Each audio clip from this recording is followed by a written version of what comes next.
Matagal akong nawala sa probinsya. Halos 7 taon din akong nagtrabaho sa Maynila. Sinusubukang takasan ng alaala ng lumang buhay namin dito sa baryo. Pero kahit anong layo ng marating ko, may mga bagay talagang humihila sa'yo pabalik. Isang tawag lang mula sa pinsan ko ang naging dahilan ng pagbabalik ko. Sabi niya, may mga kakaibang nangyayari sa gubat na malapit sa amin. May mga hayop daw na nawawala at may mga gabi raw na parang may sumisigaw mula sa kailaliman ng kagubatan. Nung una, natawa lang ako. Sanay na kasi ako sa mga ganong kwento. Lumaki ako na may mga naririnig na kwento tungkol sa mga engkanto, aswang at kung ano-ano pa. Pero habang tumatagal, na-realize kong seryoso pala ang tono ng pinsan ko. Hindi siya yung tipo ng tao na madaling matakot. Pero sa boses niya, ramdam ko yung kaba. Pagdating ko sa baryo, halos walang nagbago sa itsura ng lugar. Ganun pa rin ang mga bahay na gawa sa kahoy, ang makipot na daan na may alikabok, at ang hangin na amoy lupa at dahon. Pero may isang bagay na hindi ko maipaliwanag. Parang may bigat sa paligid. Parang may katahimikan na hindi normal. Yung tipong kahit maraming tao, parang may kulang. Napansin ko agad na mas maaga nang nagsasara ang mga bahay kapag palubog ng araw. Dati, buhay pa ang baryo kahit gabi na. May mga batang naglalaro, may nagkukwentuhan sa labas. Pero ngayon, pagdating ng dilim, parang biglang nawawala ang lahat. Lahat nagkukulong sa loob ng bahay. Habang kumakain kami ng hapunan, hindi ko napigilang tanungin ang tiyahin ko tungkol sa mga naririnig kong kwento. Sandali siyang natahimik bago sumagot. Sabi niya, may mga nakakita raw ng nilalang sa gubat. Hindi raw ito tao, pero hindi rin basta hayop. Malaki raw ang katawan at may mga matang parang nagliliyab sa dilim. Hindi ako agad naniwala. Para sa akin, baka may mabangis lang na hayop o kaya may mga taong gumagawa ng kwento para takutin ang iba. Sinabi ko iyon sa kanila, pero wala ni isa ang gumiti. Lahat sila seryoso. Kinagabihan, hindi ako agad nakatulog. Nakahiga lang ako at nakatingin sa kisame habang iniisip kung gaano kalaki ang pagbabago ng baryo sa loob ng ilang taon. Tahimik ang paligid, pero hindi ito yung klasing tahimik na nakakapagpahinga. May kakaibang pakiramdam na parang may nagmamasid. Bandang hating gabi, bigla akong napaupo. May narinig akong tunog mula sa labas. Hindi ko agad maipaliwanag kung ano iyon. Parang sigaw, pero hindi rin. Parang may halong sakit at galit sa iisang tunog. Tumayo ako at dahan-dahang lumapit sa bintana. Sa malayo, tanaw ko ang gubat. Madilim iyon, halos walang ilaw. Pero malinaw kong naramdaman na doon nanggagaling ang ingay. Ilang segundo akong nakatitig doon, pilit inuunawa kung ano ang naririnig ko. At muli, narinig ko ang sigaw. Hindi na ako nakapagpigil. Kumuha ako ng jacket at lumabas ng bahay. Tahimik ang buong baryo, parang walang ibang tao ang narinig ng narinig ko. Habang naglalakad ako papunta sa direksyon ng gubat, pakiramdam ko bawat hakbang ko ay mas lalong bumibigat. Habang papalapit ako, mas lalong lumilinaw ang tunog. Hindi ito simpleng hayop. May kakaiba sa paraan ng pag-ungol nito. Parang may halong sakit na hindi ko maipaliwanag. Pero sa kabila noon, may bahagi sa akin na natatakot. Huminto ako sa gilid ng gubat. Ilang segundo akong nag-atubili kung papasok ba ako o hindi. Alam kong hindi normal ang ginagawa ko. Alam kong dapat bumalik na lang ako sa bahay. Pero may kung anong nagtutulak sa akin na magpatuloy. Huminga ako ng malalim at tuluyang pumasok sa loob ng gubat. Agad akong sinalubong ng malamig na hangin, mas madilim sa loob at halos wala akong nakita maliban sa liwanag ng buwan na sumisilip sa pagitan ng mga sanga. Dahan-dahan akong naglakad, pilit hinahanap ang pinanggagalingan ng tunog. At doon ko naramdaman. Parang may presensya sa paligid. Hindi ko makita, pero ramdam ko. Parang may nakatingin sa akin, sumusunod sa bawat galaw ko. Nahumigpit ang hawak ko sa dala kong kahoy na napulot ko sa labas. Biglang tumahimik ang paligid. Wala na ang sigaw, wala na ang ingay. Tanging tibok na lang ng puso ko ang naririnig ko. At doon ko naisip, baka mali ang ginawa kong pagpunta dito. Pero huli na, dahil sa likod ko, may narinig akong mahinang kaluskos. Dahan-dahan akong luminon at sa sandaling iyon, Hindi ko pa alam na ang gabing iyon ang magbabago ng lahat ng paniniwala ko sa mundong ito. Dahan-dahan akong lumingon, pinipigilan ng sarili kong bigla ang gumalaw. Sa ganong klase ng katahimikan, kahit pinakamaliit na kilos ay parang sumisigaw sa dilim. Ramdam ko ang pawis na tumutulo mula sa sentido ko pababa sa pisngi ko, kahit malamig ang hangin sa loob ng gubat. Hindi ko maipaliwanag kung bakit, pero parang alam na ng katawan ko kung anong makikita ko kahit hindi pa ako tuluyang nakakaharap. Sa likod ko, ilang metro lang ang layo. May nakita akong gumagalaw sa pagitan ng mga puno. Hindi ko agad maaninag ang itsura nito dahil sa dilim, pero sapat na ang laki ng anino nito para manghina ang tuhod ko. Mabagal ang galaw nito, parang sinusukat ang bawat hakbang, parang alam na alam kung nasaan ako. Napahigpit ang hawak ko sa kahoy na dala ko.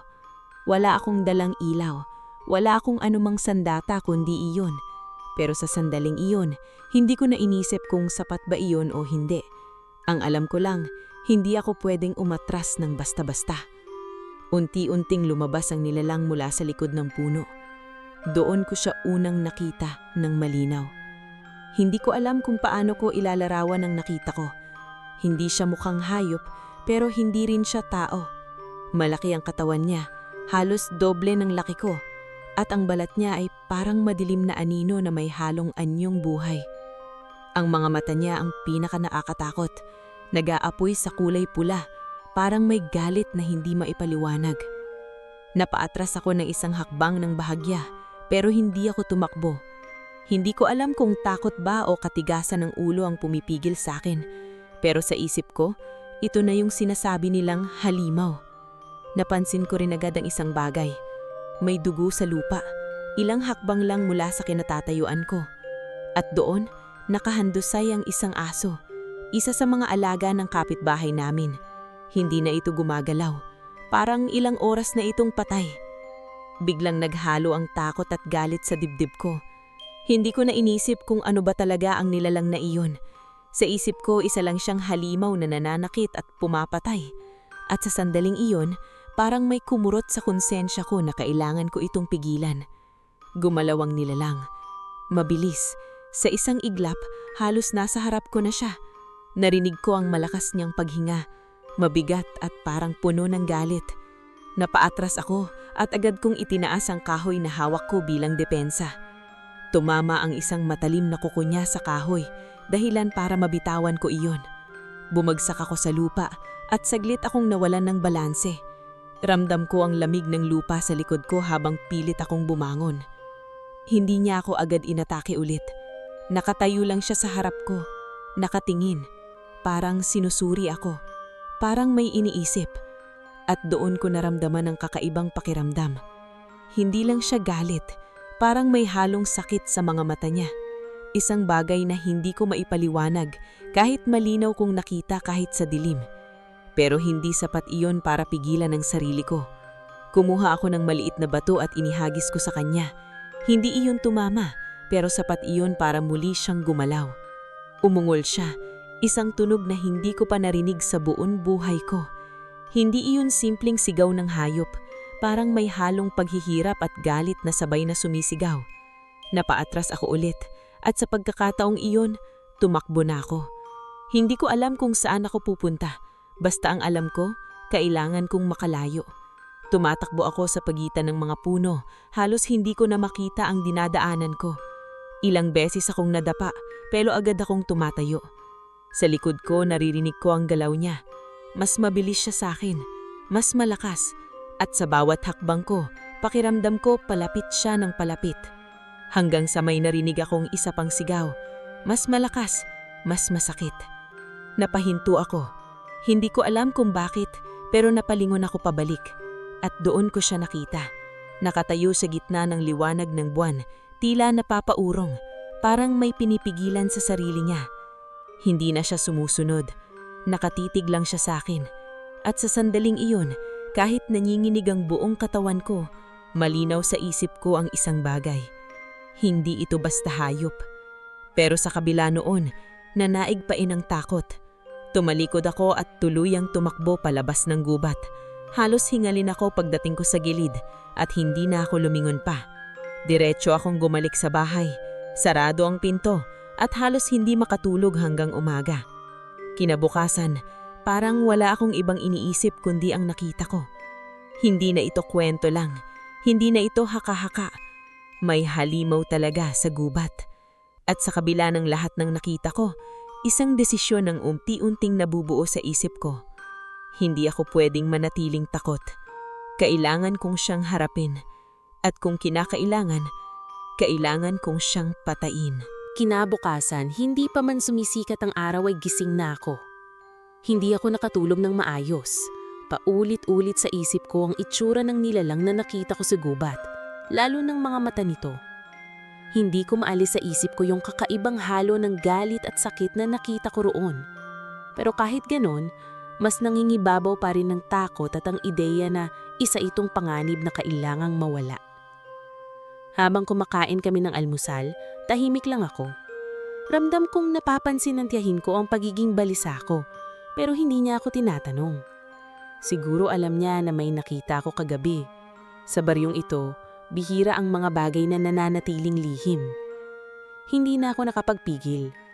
Pagkatapos kumain, lumabas ako at naglakad papunta sa dulo ng baryo. Doon madalas tumambay ang mga matatanda, nag-uusap-usap habang pinapanood ang mga taong dumadaan. Habang papalapit ako, may isang matandang lalaki na agad akong tinignan. Hindi ko siya kilala, pero parang kilala niya ako. "Pumasok ka kagabi sa gubat," sabi niya, diretso. Napahinto ako. Hindi ko alam kung paano niya nalaman, pero hindi na ako nagtaka.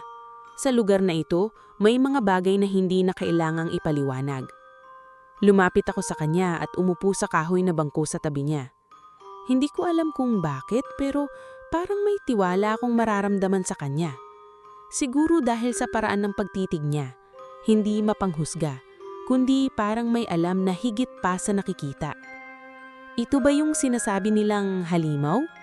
Tanong ko, diretso rin. Hindi siya agad sumagot. Tumingin muna siya sa malayo, sa direksyon ng gubat bago siya muling bumaling sa akin. "Ang nakikita mo, hindi laging yun ang totoo," sabi niya, mahina pero malinaw. Napakunot ang noo ko. Hindi ko nagustuhan ang sagot niya. Para sa akin, malinaw ang nakita ko kagabi. Isang halimaw na kayang pumatay. Isang nilalang na dapat iwasan o labanan. "May napatay na hayop kagabi," sagot ko. "Hindi ko pwedeng pabayaan lang yun." Tumanggo siya, pero hindi sumangayon.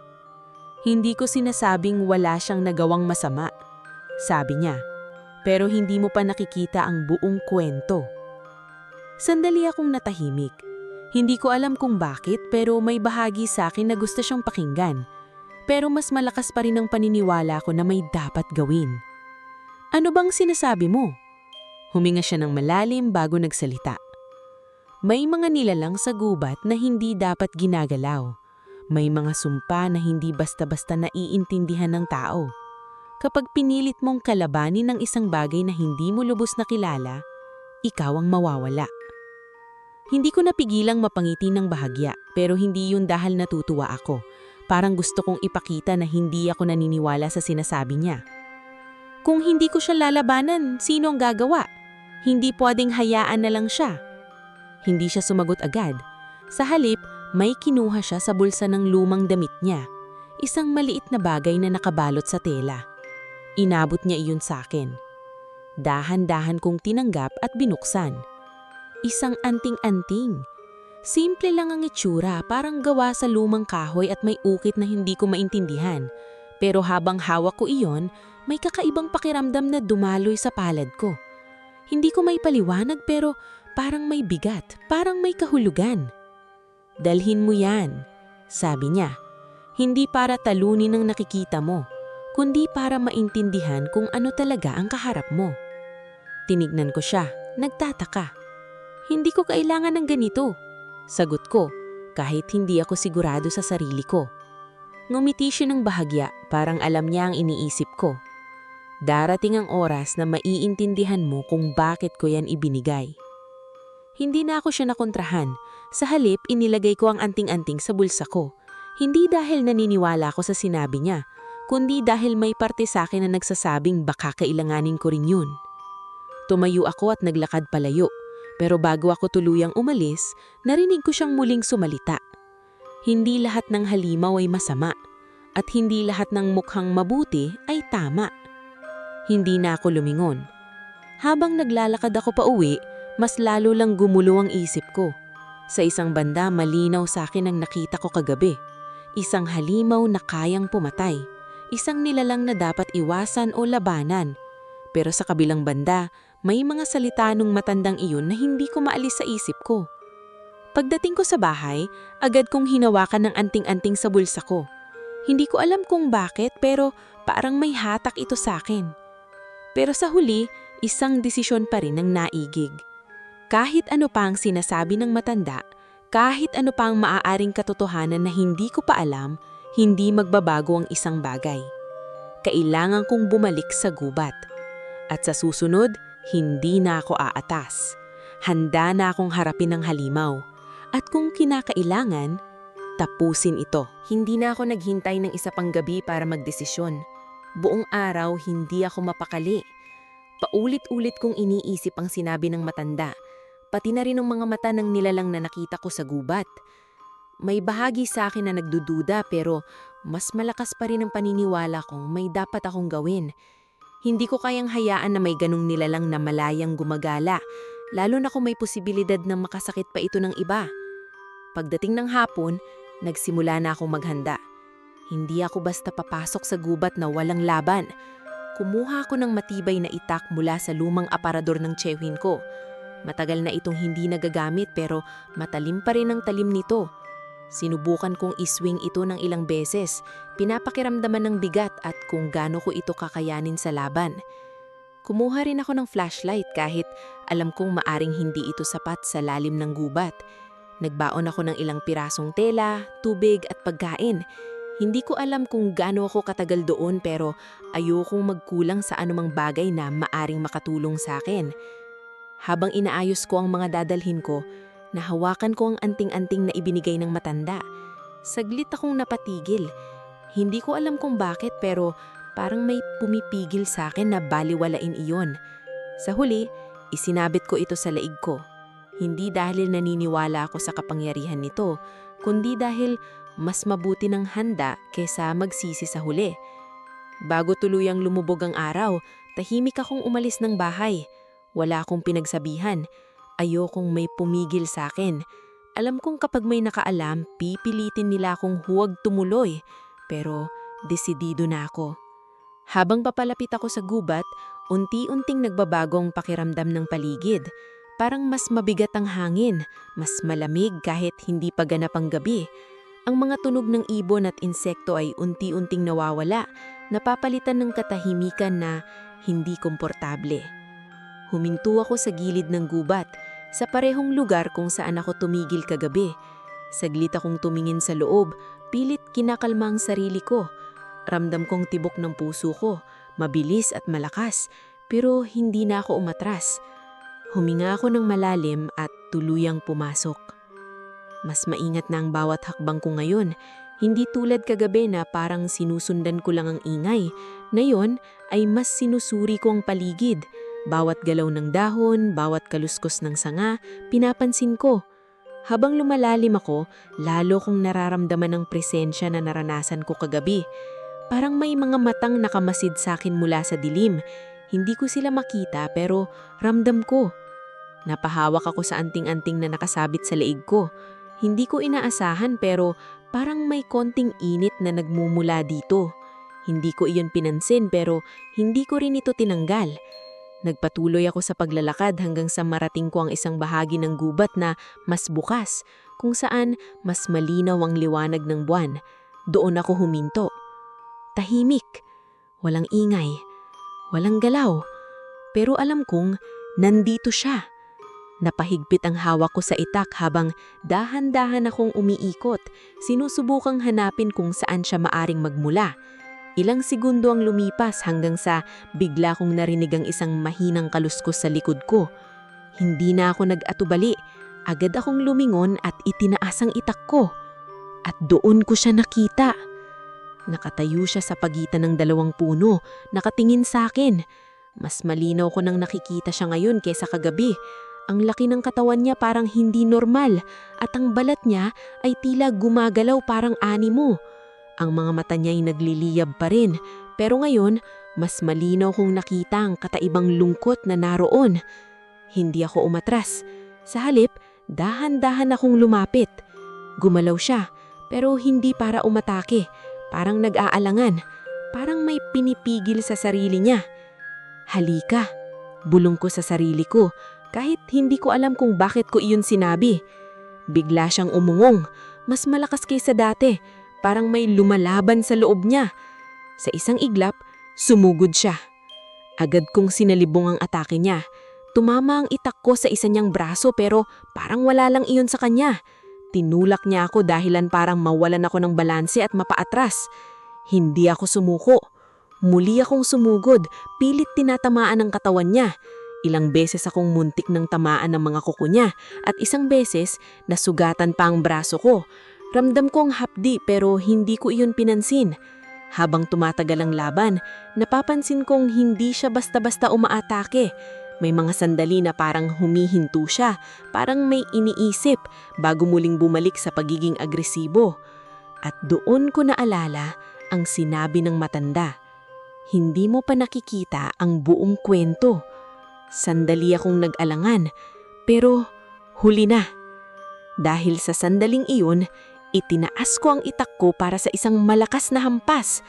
At sa mismong oras na iyon, biglang nagliwanag ang paligid. Parang may pumutok na liwanag sa kung saan galing, tumama sa aming pareho. Napapikit ako sa sobrang liwanag at saglit akong nawalan ng paningin. At pagdilat ko, hindi na ang halimaw ang nasa harap ko, kundi ang isang anyo na hindi ko kailanman inaasahan.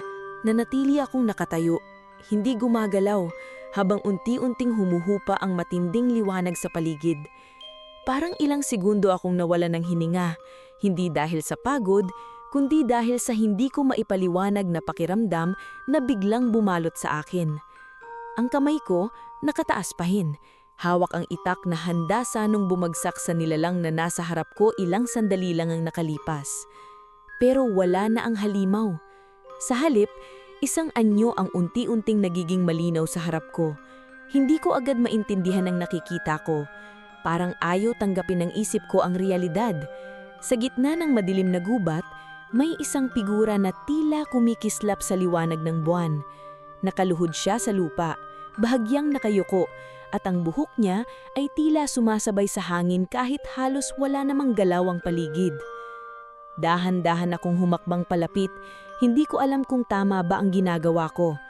Ang bawat hakbang ko ay may halong takot at pagkalito. Hindi ko pa rin maalis sa isip ko ang halimaw na kaharap ko kanina. Sigurado ako sa nakita ko. Sigurado ako sa nilaban ko.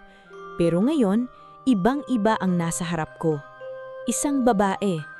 Hindi ko maipaliwanag kung gaano siya kaganda.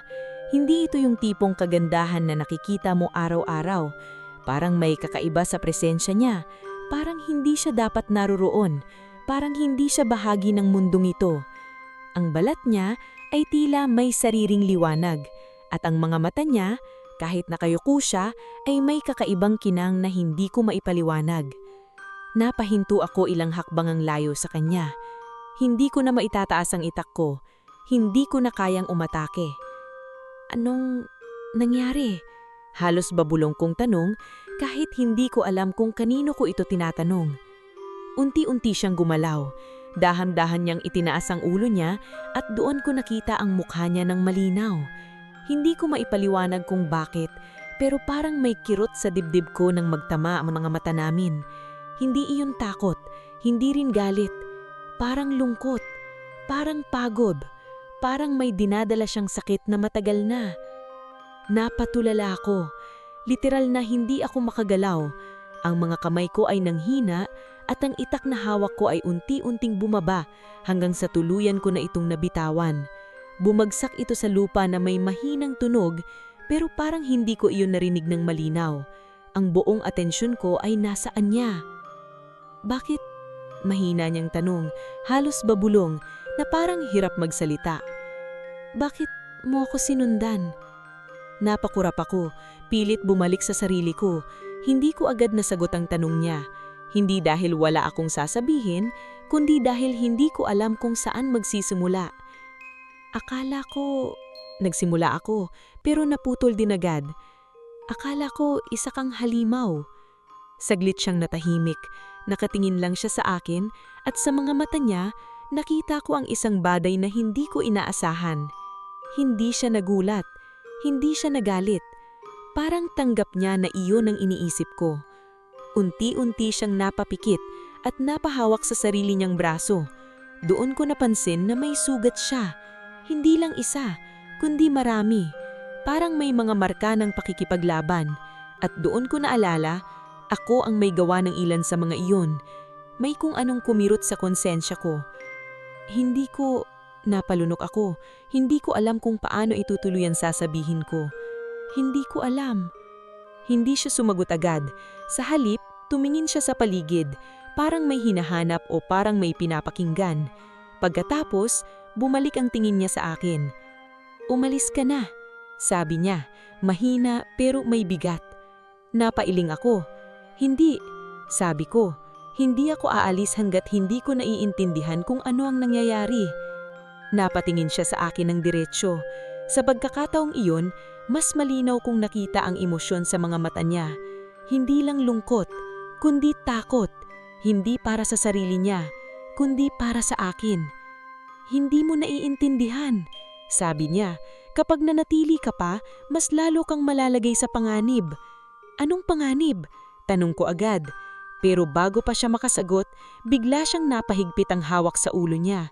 Parang may sumasakit sa kanya. Napaluhod siya muli at doon ko narinig ang isang tunog. Isang ungol. Pero hindi iyon galing sa labas. Galing sa kanya. At doon ko muling naramdaman ang presensya ng halimaw. Parang may dalawang nilalang sa isang katawan. Napaatras ako ng ilang hakbang. Hindi dahil sa takot lang, kundi dahil sa realization na unti-unting pumapasok sa isip ko. Hindi siya basta nilalang. At lalong hindi siya ang kalaban na iniisip ko. Pero bago ko patuluyang maunawaan ang lahat, muling nagbago ang paligid. Ang hangin ay biglang lumamig at ang liwanag ng buwan ay tila naglahaw. At sa harap ko, ang anyo ng magandang diwata ay unti-unting nawawala. At ang halimaw ay bumabalik. Hindi ako agad nakagalaw. Parang napako ang mga paa ko sa lupa habang unti-unting nagbabago ang anyo niya sa harap ko. Yung kagandahan na nakita ko ilang sandali lang ang nakalipas ay tila nilalamon ng dilim. Ang balat niyang may sariling liwanag ay nagiging parang anino at ang mga mata niyang puno ng lungkot ay muling nagliliyab sa kulay pula. Pero ngayon, iba na ang pakiramdam ko. Hindi na ito takot. May halong pag-unawa na. Napaatras ako ng ilang hakbang habang muli siyang umungol, mas malakas kaysa kanina. Pero kahit ganoon, may napansin akong kakaiba. Hindi na diretso ang galaw niya. Parang may humihila sa kanya pabalik. Parang may lumalaban sa loob niya. "Atakahin mo ako kung gusto mo," bulong ko kahit hindi ko alam kung bakit ko iyon sinabi. Pero alam kong hindi ikaw ang may gusto nito. Hindi ko sigurado kung narinig niya ako, pero sa isang iglap, sumugod siya. Muli kong kinuha ang itak sa lupa at sinalubong ang atake niya. Tumama ang talim sa braso niya pero tulad ng dati, parang wala lang iyon. Malakas ang katawan niya at mabilis. Tinamaan niya ako sa balikat dahilan para mapaatras ako at mapangiwi sa sakit. Pero hindi ako umatras ng tuluyan. Sa halip, pinilit kong tumayo at muling tumingin sa kanya. "Hindi kita papatayin," sabi ko. Mas malinaw na ngayon ang boses ko kahit nanginginig ang katawan ko. Sandali siyang tumigil. At sa pagkakataong iyon, nakita ko ulit iyon. Yung kakaibang pagbabago sa mga mata niya. Mula sa apoy na galit, naging parang naguguluhan. At doon ko narinig ang boses niya. Mahina, parang galing sa malayo. "Tumakbo ka." Napakunot ang noo ko. Hindi ako sigurado kung imahinasyon ko lang iyon o totoo. "Hindi kita iiwan," sagot ko. Hindi ko rin maintindihan kung saan nanggaling ang mga salitang iyon. Muli siyang umungol, mas malakas ngayon at biglang napahawak sa ulo niya. Parang may sumasakit sa kanya. Napaluhod siya at sa bawat galaw niya, parang nahihirapan siyang kontrolin ang sarili niya.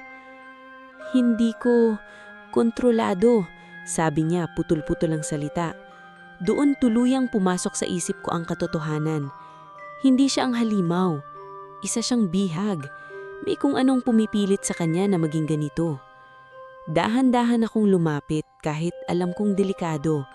Sa bawat hakbang ko, ramdam ko ang kaba, pero mas malakas na ang pakiramdam na kailangan kong tumulong. Sabihin mo sa akin, mahina akong sinabi. Ano ang nangyayari sa iyo? Sandali siyang natahimik, parang nag-iipon ng lakas. May sumpa, sabi niya halos hindi marinig. Tuwing gabi, nawawala ako. Napahinto ako sa harap niya, ilang hakbang lang ang layo. Sino ang gumawa nito? Tanong ko agad. Imiling siya parang nahihirapan. Isang nilalang, sa gubat, hindi ako makaalis. Sagot niya. Sa bawat salitang lumalabas sa kanya, mas lalo kong naiintindihan ang sitwasyon niya. Hindi siya ang kalaban. Biktima siya. At lahat ng nakita kong karahasan, hindi niya ginusto. Napababa ang tingin ko sandali at doon ko naalala ang aso na nakita ko kagabi. Biglang kumirot ang dibdib ko. Yung mga hayop, sabi ko, mahina. Hindi mo ginusto. Imiling siya ulit at sa pagkakataong iyon, nakita ko ang luha sa mga mata niya. Hindi, sagot niya. Hindi ko sila kayang pigilan. Sandali akong natahimik. Hindi ko alam kung ano ang mararamdaman ko. Galit ba? Awa? O takot? Siguro lahat iyon. Pero sa huli, isang desisyon ang malinaw sa akin. Kailangan nating tapusin ito. Sabi ko, mas matatag na ngayon ang boses ko. Napatingin siya sa akin, nagtataka. Hahanapin natin ang nilalang na may gawa nito at puputulin natin ang sumpa.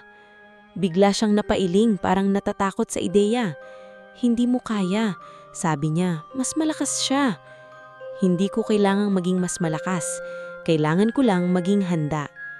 Napatingin ako sa anting-anting na nakasabit sa leeg ko. Hindi ko pa rin lubos na naiintindihan ang kapangyarihan nito pero ramdam ko na may connection ito sa lahat ng nangyayari. Hindi kita iiwan, sabi ko ulit diretso sa kanya. Sandali siyang natahimik at sa mga mata niya nakita ko ang isang bagay na hindi ko inaasahan. Pag-asa. Pero bago pa kami makapagsalita ulit, bigla siyang napahigpit ang hawak sa sarili niya. Mas malakas na ungol ang lumabas sa kanya. Umalis ka na, sabi niya pilit. Hindi ko na kaya. At sa sandaling iyon, naramdaman ko ulit ang pagbabago. Mas mabilis ngayon, mas malakas. Ang anyo niya ay muling nilalamon ng dilim at ang presensya ng halimaw ay bumabalik ng mas mabigat kaysa dati. Napaatras ako pero hindi ako tumakbo. Sa halip, hinawakan ko ang itak ko ng mas mahigpit. At sa isip ko, malinaw na ang susunod kong gagawin. Hindi na ito laban para patayin ng halimaw. Ito ay laban para iligtas siya. At para gawin iyon, kailangan kong hanapin ang tunay na kalaban na nagtatago sa loob ng gubat. Hindi na ako umatras kahit naramdaman kong tuluyan na namang bumabalik ang anyo ng halimaw sa harap ko. Pero iba na ang tingin ko sa kanya ngayon. Hindi na ako nakatingin sa isang nilalang na dapat patayin, kundi sa isang taong nakakulong sa isang anyong hindi niya ginusto. Kahit gaano pa kalakas ang presensya ng halimaw, hindi na nito natatakpan ang katotohanang alam ko na. Muli siyang sumugod, mas mabagsik kaysa dati, pero sa bawat galaw niya napapansin ko na parang may pag-aalangan. Parang hindi niya kayang ibigay ang buong lakas niya sa pag-atake. Parang may bahagi sa kanya na lumalaban pa rin. Iniwasan ko ang isang malakas niyang hampas at napaatras ako, pero hindi ako tumakbo palayo. Sa halip, pinilit kong manatili sa lugar kung saan kita ko siya ng malinaw. Hindi ko siya dapat mawala sa paningin ko. Makinig ka sa akin, sigaw ko, kahit hindi ko alam kung maririnig niya ako sa ganitong anyo. Hindi ka nag-iisa. Hindi ko alam kung umabot sa kanyang mga salita ko, pero sa isang sandali napahinto siya. Ang mga mata niyang nagliliyab ay saglit na kumurap at doon ko ulit nakita ang kakaibang pag-ibang tingin niya. Parang may kumitislap na alaala sa loob niya. Sinamantala ko ang sandaling iyon. Dahan-dahan akong lumapit, hindi nagmamadali. Bawat hakbang ko ay maingat. Handa akong umatras kung muli siyang umatake. Pero sa loob ko, alam kong ito na ang pagkakataon. Sabihin mo sa akin ang lahat. Mahina kong sabi. Kailangan kong malaman para matulungan kita. Muli siyang napahawak sa ulo niya at ang ungol niya ngayon ay hindi na kasing bagsik ng kanina. Mas malinaw na ngayon na iyon ay puno ng sakit. Hindi ko ginusto. Sabi niya, putol-putol ang boses na tila nagmumula sa kailaliman. Matagal na. Napahinto ako, ilang hakbang ang layo sa kanya. Pinipilit na wag ipakita ang kaba ko. Ano ang nangyari? Tanong ko. Tahimik ang paligid, parang pati ang gubat ay nakikinig. Ilang segundo ang lumipas bago siya muling nagsalita. May nilalang sa pinakaloob ng gubat, sabi niya. Siya ang nagbigay ng sumpa. Sa bawat salitang binibitawan niya, mas lalo kong nararamdaman ang bigat ng sitwasyon. Hindi ito simpleng problema, hindi ito basta laban sa isang halimaw. Bakit ikaw? Tanong ko, hindi ko maiwasan. Saglit siyang natahimik at sa pagkakataong iyon, unti-unting nagbago ang anyo niya. Hindi ganap, pero sapat para makita ko ang bahagyang anyo ng diwata na nakita ko kanina. Parang may dalawang anyo na naglalaban sa loob niya. Pinili niya ako, sabi niya mahina. Dahil hindi ako sumunod, napakunot ang nulo ko. Hindi ko agad naintindihan ang ibig niyang sabihin. Sumunod sa ano? Sa gusto niya, sagot niya. Gusto niya akong gawing bahagi ng kapangyarihan niya, pero tumanggi ako.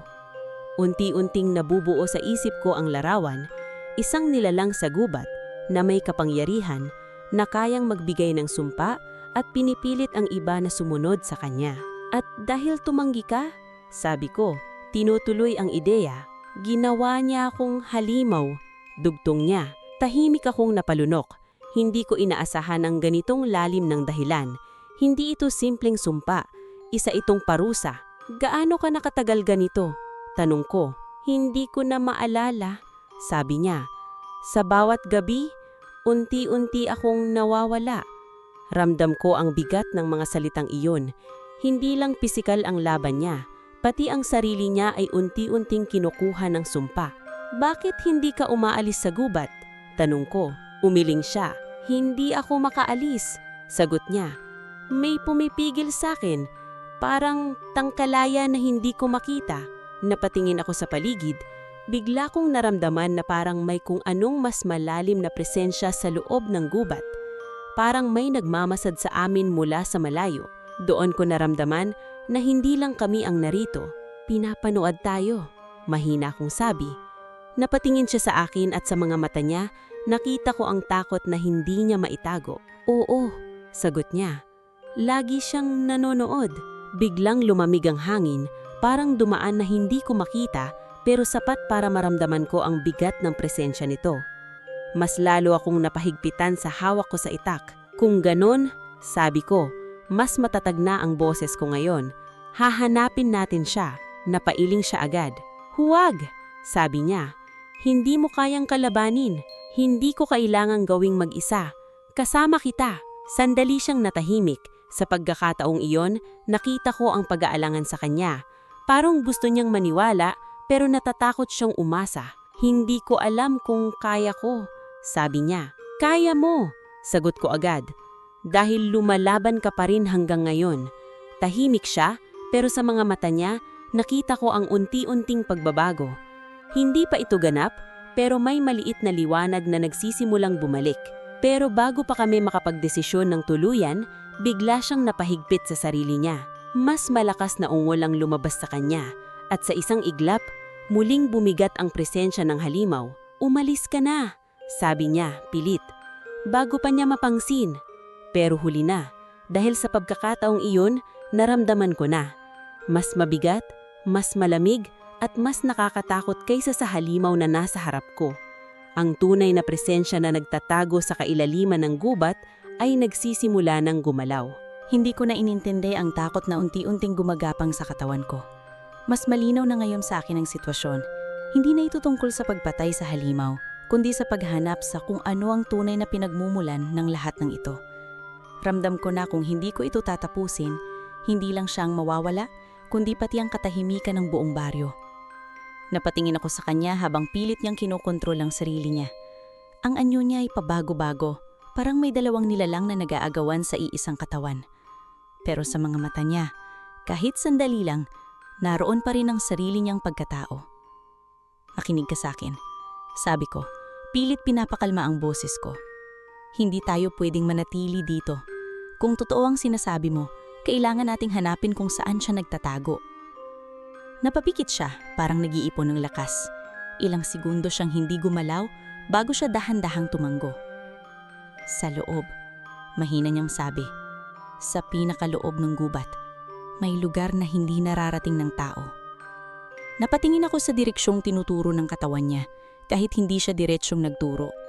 Parang may instinct akong nararamdaman kung saan yon. Mas madilim kaysa sa ibang bahagi ng gubat. Mas tahimik, parang wala ng buhay. Doon siya, dugtong niya. Doon nagsimula ang lahat. Huminga ako ng malalim. Alam kong delikado ang papasukin namin, pero wala na akong ibang pagpipilian. Hindi ko siya pwedeng iiwan sa ganitong kalagayan. At hindi ko kayang bumalik sa baryo na parang walang nangyayari.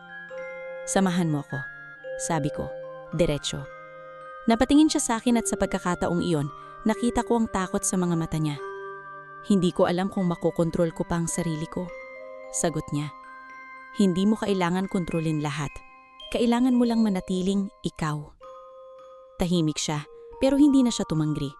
Hang sa halip, dahan-dahan siyang tumayo, pilit binabalanse ang sarili niya. Kahit halata ang hirap sa bawat galaw niya, pinilit niyang sumunod. Nagsimula kaming maglakad papasok sa mas malalim na bahagi ng gubat. Sa bawat hakbang namin, mas lalo kong nararamdaman ang pagbabago sa paligid. Parang unti-unting nawawala ang hangin, parang masiksik ang dilim, kahit may liwanag pa ng buwan. Tahimik kami habang naglalakad. Wala akong masabi at mukhang ganun din siya. Pero kahit walang salita, ramdam ko na may koneksyon na nabuo sa pagitan namin. Hindi na kami magkaaway. Magkasama na kami sa iisang laban. Habang papalalim kami, napansin ko na parang nagiging kakaiba ang mga puno. Mas matatangkad, masiksik, at parang may sariling galaw kahit walang hangin. May mga ugat na nakaanggat sa lupa, parang gusto kaming harangin. Nahawakan ko ang anting-anting na suot ko. Mas mainit ito ngayon kaysa dati. Parang may reaksyon ito sa lugar na pinapasok namin. Malapit na, mahina niyang sabi. At doon ko rin naramdaman. Isang presensya na mas mabigat kaysa sa anumang naranasan ko. Hindi ito katulad ng halimaw na kaharap ko kanina. Mas tahimik, mas kontrolado, at mas nakakatakot dahil doon. Huminto kami sa harap ng isang lugar na hindi ko maipaliwanag. Parang isang bukas na espasyo sa gitna ng gubat, pero walang buhay. Walang damo, walang hayop, walang kahit anong gumagalaw. Ang lupa ay maitim, at ang hangin ay parang hindi na gumagalaw. Sa gitna nito, may isang anyo. Hindi ko agad maanirang kung ano ito pero ramdam ko agad na iyon ang hinahanap namin. Nahupitan ko ang hawak sa itak. Siya na ba yan? Tanong ko, mahina. Hindi siya sumagot agad, pero nang tiningnan ko siya, nakita ko ang takot sa mukha niya na hindi niya na kayang itago. Oo, sagot niya. Sa sandaling iyon gumalaw ang anyo sa gitna. Hindi ito mabilis, hindi rin ito agresibo, pero sapat ang isang galaw para maramdaman ko ang bigat ng presensya nito. Parang may malamig na kamay na humawak sa buong katawan ko. Nahupitan ko sa kinatatayuan ko, pilit hindi umatras. Kayo pala. Ang boses ay umalingaw-ngaw sa paligid. Hindi ito malakas pero parang nanggagaling sa lahat ng direksyon. Napalingon ako, sinusubukang hanapin kung saan nanggagaling ang boses pero wala akong makita. Akala ko, matagal ka nang tuluyang nawala. Dugtong ng boses. Napatingin ako sa kanya at nang nakita ko kung paano siya nanginig, hindi dahil sa lamig, kundi dahil sa takot. At nagdala ka pa ng tao, sabi ng boses na parang may halong amusement. Nahupitan ko ang hawak sa itak pero hindi ko ito itinaas. Ramdam ko na hindi simpleng laban ang haharapin namin. Hindi ka dapat nandito, sabi ko, kahit hindi ko alam kung tama bang kausapin ng nilalang na iyon. Biglang natahimik ang paligid. Tapos, May marahang tawa na umalingaw-ngaw. Ang tapang, sabi ng boses, pero wala kang naiintindihan. Sa sandaling iyon, unti-unting inumitaw ang anyo ng nilalang. At doon ko nakita ang tunay na kalaban. Hindi ito halimaw na tulad ng inaasahan ko. Mas tahimik, mas kontrolado, at mas nakakatakot dahil doon. At alam kong sa susunod na mangyayari, wala nang atrasan. Hindi ko agad inatake. Sa harap ko, ang nilalang na siyang pinagmumulan ng sumpa ay nakatayo lang. Tila kalmado, parang walang kahit anong banta kahit ramdam ko ang bigat ng presensya nito. Hindi ito katulad ng halimaw na kanina kong nilabanan. Mas tahimik ito, mas kontrolado, at mas nakakatakot dahil sa kumpiyansa nito. Napatingin ako sa kanya sa tabi ko. Kita ko kung paano siyang nanginginig, hindi dahil sa anyo niyang halimaw kundi dahil sa takot sa nilalang na nasa harap namin. Doon ko mas naunamaan kung gaano katagal niya itong dinadala mag-isa. "Kaya mo bang tumayo?" Tanong ko, mahina pero diretsyo. Tumango siya kahit halataan irap. Sa pagkakataon na yon, hindi ko na siya nakikita bilang kalaban. Kasama ko na siya sa laban na ito. "Magaling," sabi ng nilalang sa harap namin. Ang boses nito ay parang dumudulas sa hangin. Hindi ko inaasahan na may lakas ka pang lumapit dito. Hindi ako sumagat agad. Pinili kong obserbahan ang galaw nito. Hindi ito sumusugod, pero ramdam kong hindi rin ito magdadalawang isip kung kailangan nitong umatake. "Bakit mo siyang ginawang ganito?" Tanong ko, hindi ko na napigilan. May saglit na katahimikan bago ito tumawa ng marahan. "Ginawa?" Sagot nito. "Pinili niya iyon." Napakunot ang noo ko. Hindi siya pumayag. "Ang pagtanggi ay isang uri ng pagpili," sagot ng nilalang, "at bawat pagpili ay may kapalit." Napahigpit ang hawang ko sa itak. Hindi ko alam kung saan ako magsisimula pero malinaw sa akin na hindi sapat ang pakikipag-usap. Hindi mo siyang pag-aari. Sa pagkakataon niyon, tumigil ang nilalang. Parang may nagbago sa hangin. Hindi ko maipaliwanag pero parang mas lalong bumigat ang paligid. Hindi ko kailangan ng pag-aari. Kailangan ko lang ang kapangyarihan. Bigla nitong itinaas ang kamay nito. Sa isang iglap, naramdaman ko ang isang malakas na puwersa na tumulak sa akin paatras. Napabagsak ako sa lupa at saglit akong nawala ng hininga. Parang may dumanan sa dibdib ko. Narinig ko ang ungol niya sa tabi ko. Pagtingin ko, nakita kong muli siyang nawawala sa sarili. Mas malakas ang epekto ng presensya ng nilalang ay yun sa kanya. Parang mas pinipilit siyang bumalik sa pagiging halimaw. "Hindi," mahina niyang sabi, pilit lumalaban. "Sumuko ka na. Pagod ka na. Alam kong pagod ka na." Napailing siya kahit halata ang hirap. "Hindi ako," sagot niya putol-putol. "Hindi ako susunod." Doon ako muling tumayo. Masakit ang katawan ko pero pinilit kong balansehin ang sarili ko. Hindi pwedeng doon na lang ako matalo. Kinuha ko ang itak at tumakbo papunta sa nilalang. Hindi ko alam kung tatama ba ang atake ko pero wala na akong ibang pagpipilian. Sa sandaling iyon, hindi ko iniisip ang takot. Iniisip ko lang kung paano ko siyang mapoprotektahan. Tinamaan ko ang nilalang. O iyon ang akala ko. Sa mismong sandaling iyon, parang dumaan lang ang itak ko sa hangin. Walang epekto. Parang wala akong tinamaan. Napaatras ako, nagulat. At doon ko narinig ang mahinang tawa. "Hindi mo ako kayang saktan," sabi nito. Bago pa ako makagalaw ulit, muli nitong itinaas ang kamay nito. Sa pagkakataon niyon, mas malakas ang puwersa. Napalipad ako at tumama sa isang puno. Napaningiwi ako sa sakit habang bumabagsak sa lupa. Saglit akong nahirapang huminga. Pero hindi pwedeng doon na lang ako matalo. Sa gilid ng paningin ko, nakita ko siyang nakaluhod, halos tuluyan ng nawawala sa sarili. Ang anyo niya ay pabago-bago, mas madalas ng pagiging halimaw kaysa sa diwata. At doon ko naalala ang anting-anting. Agad kong hinawakan ito. Mainit. Mas mainit kaysa dati. Parang may sariling tibok. Hindi ko alam kung paano ito gamitin pero sa sandaling iyon, pinilit kong hawakan ito ng mas mahigpit. At sa unang pagkakataon, may nangyari. Parang may liwanag na dumaloy mula sa anting-anting papunta sa katawan ko. Hindi ito masakit, pero ramdam ko ang lakas na unti-unting bumabalik. Napatingin ako sa kanya. Labanan mo, sabi ko, mas malakas na ngayon ang boses ko. Parang narinig niya ako. Sa gitna ng paghihirap niya, saglit na nagbago ang mga mata niya. Hindi na puro galit, may bumalik na liwanag. At ikaw, dagdag ko, tumingin sa nilalang, hindi ka mananalo dito. Muling natahimik ang paligid. Sa pagkakataon niyon, hindi na ako umatras. Kahit hindi ko alam kung paano ko siyang matatalo, malinaw sa akin ang isang bagay. Hindi ko siyang hahayaang mawala. At kahit gaano pa kalakas ang nilalang na iyon, lalaban ako hanggang sa huli.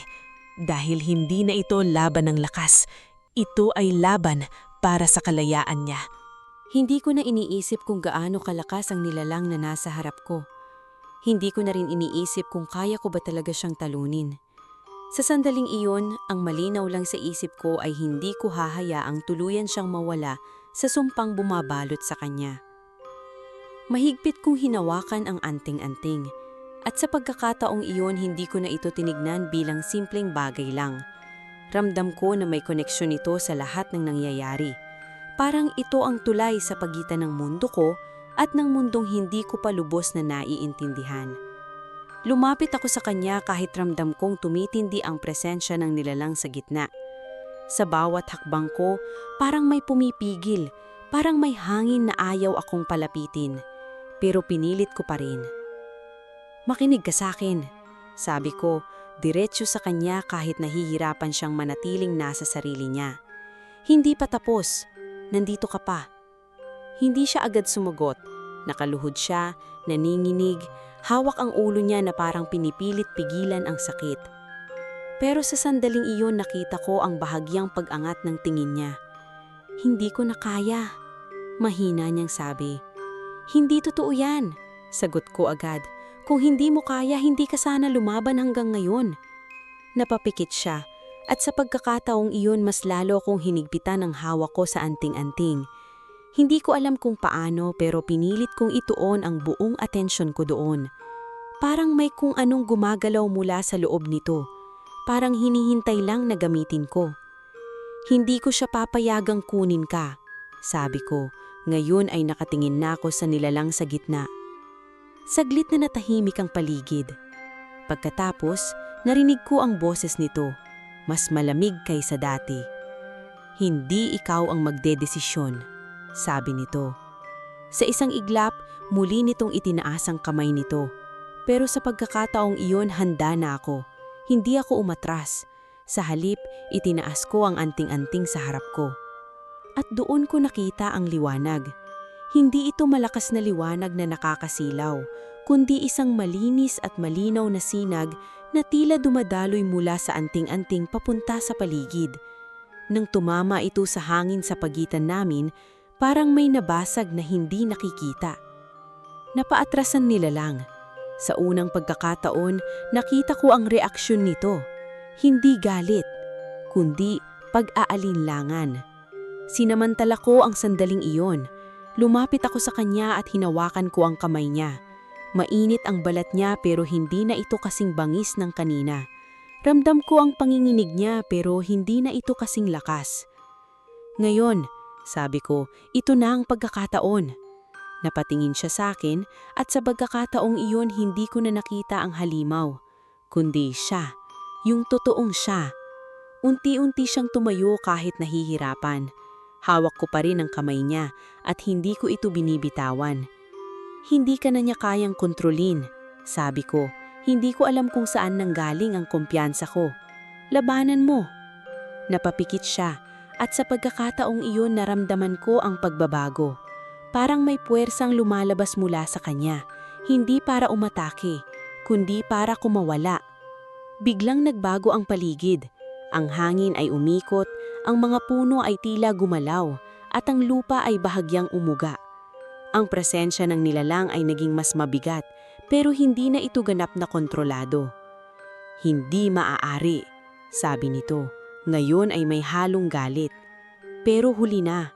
Sa harap ko, ang anyo niya ay unti-unting nagbabago. Hindi na ito pabago-bago tulad ng dati. Unti-unting nawawala ang anino at ang liwanag ay bumabalik. Mas maliwanag, mas buo. Sa unang pagkakataon nakita ko siya ng ganap na diwata. Hindi na siya nahihirapan, hindi na siya nahahati. Malaya na siya. Sa sandaling iyon parang may nabasag sa paligid. Isang tunog na hindi maririnig ng tenga pero mararamdaman ng buong katawan. Ang presensya ng nilalang ay biglang nawala, parang hindi ito kailanmang nandoon. Napabagsak ako sa lupa, pagod at hingal. Hindi ko na alam kung gaano katagal ang nangyari, pero ramdam ko na tapos na. Tahimik ang paligid, hindi na mabigat ang hangin, hindi na malamig. Parang bumalik na sa normal ang gubat. Pagtingin ko sa kanya, nakatayo siya sa harap ko. Ang anyo niya ay puno ng liwanag, pero hindi na ito nakakasilaw. Parang bahagi na lang siya ng paligid. "Salamat," sabi niya, mahina pero malinaw. Hindi ko agad nasagot. Nakatingin lang ako sa kanya, pilit inuunawa ang lahat ng nangyari. "Malaya na ako," dagdag niya. Ngumiti siya pero may lungkot pa rin sa mga mata niya. "Hindi na ako pwedeng manatili dito," sabi niya. Doon ko naramdaman ang bigat ng katotohanan iyon. "Bakit?" tanong ko. "Kasi hindi na ako bahagi ng mundong ito. At ikaw, hindi ka rin dapat napasok dito." Tahimik akong napayuko. Alam kong tama siya, pero hindi ko maiwasang makaramdam ng panghihinayang. "Makakalimutan mo rin ito," sabi niya, mahina. Umiling ako. "Hindi," sagot ko. "Hindi ko makakalimutan." Saglit siyang natahimik at pagkatapos ay ngumiti ng bahagya. "Kung ganon, dalhin mo ang alaala," sabi niya. Unti-unti siyang umatras at sa bawat hakbang niya, parang nagiging liwanag ang katawan niya. Hanggang sa tuluyan siyang nawala. Iniwan akong mag-isa sa gitna ng gubat. Matagal akong nanatili doon bago tuluyang tumayo. Hindi ko alam kung paano ako babalik sa baryo, pero unti-unti akong lumakad palabas. Pagdating ko sa baryo parang walang nagbago, pero para sa akin, iba na ang lahat. Hindi na ako basta naniniwala sa nakikita lang ng mata. Dahil minsan, ang halimaw na kinakatakutan mo ay isang nilalang lang na naghihintay na maintindihan.